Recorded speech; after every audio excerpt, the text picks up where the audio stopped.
overcoming the fear. And how can you make that happen? Is self-inquiry, examining yourself. And examining yourself is you tracing your belief backward. Who you are right now is a belief, but truth of who you are is not a belief. Truth exists, but it's not a belief, it's not an experience. How do you get there? To actualize the plain sight truth, to actualize the true nature of who you are, is tracing the mind backward. You have ingrained belief, you have fear, you have attachment. Accept that. Accept that they are also making you suffer. And enlightenment journey is about overcoming the suffering, the inner suffering specifically.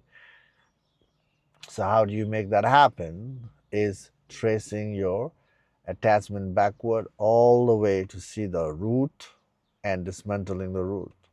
If you're working on your fear, tracing the fear backward to see the root and dismantling the root. Using the belief of preference, tracing back to see the root, why we hold on to the root, and then also dismantling all the way until nothing is left.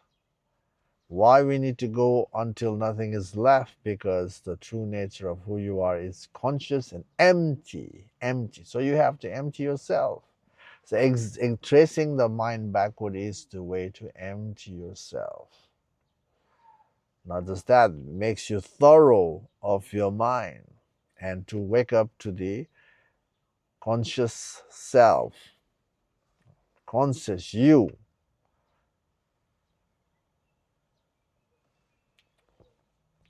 Thoroughness is important.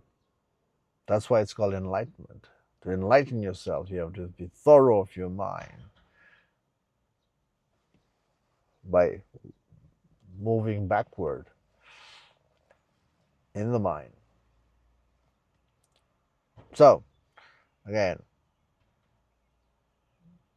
spiritual enlightenment, the real spirituality is about self-destruction, not self-improvement. So, once you realize the truth, life will be non-conflicting.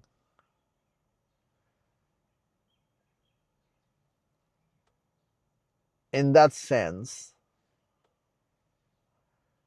self-improvement, can be seen as a byproduct.